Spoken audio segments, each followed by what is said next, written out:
So yun, what's up guys? Nandito tayo ngayon sa Bulacan. Tatambay-tambay lang muna tayo rito. Antay po tayo ng booking.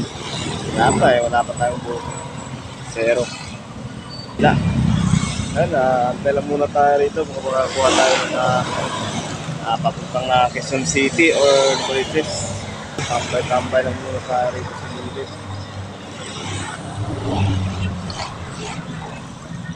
Tayo sa park. Tama-tama na tayo dito. Wala. Yan po po Santa Maria. Sayang. Kaso lang 10 kilometer yung pick up. Dito tayo sa Malolos. Muna nating tumambay dun sa may Palamigan tsaka quick-quickan kasi baka maubos yung ano natin, kita natin. Dito muna tayo, susulong muna tayo rito. Wala tayong kikitaan pag tumambay tayo sa mga fishbowlan. Kaya yun, dito muna tayo. Taste lang, kaya pa naman ng sigmura. Yan, gustong hari, sayang. City, pwede na to.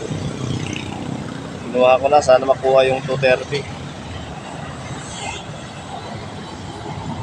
Nakuha yung 230 eh. Yun, nakuha natin.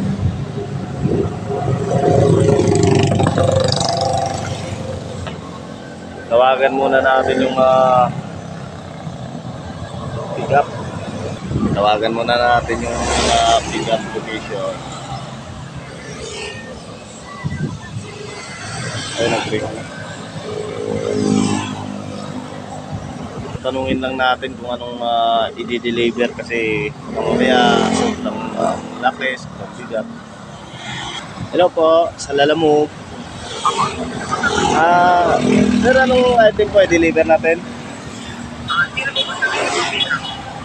Ano po? Ay, wait lang po.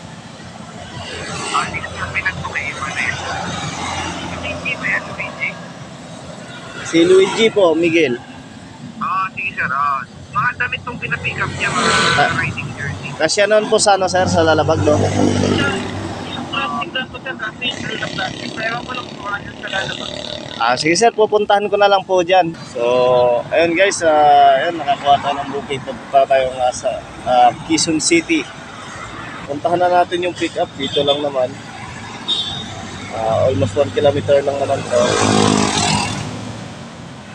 Ayun, nagkakahalaga po siya ng 230. Kaya sana mamaya makakuha tayo ng kasabay papuntang Manila or North Caloocan. So ayun guys, natapos na natin ma-pick up yung damit papuntang Quezon City. Ayan yung punong-puno. Kabigatan din pala to. Sakto lang naman to. Mataas. Makakuha tayo ng kasabay mamaya. Dito natin ilagay. Hindi na masyadong nagbubook dito sa Malolos. Muna tayo ng pangalawang booking. Ayan, sana makakuha na tayong pangalawa para makabiyahe na tayo papuntang Quezon City.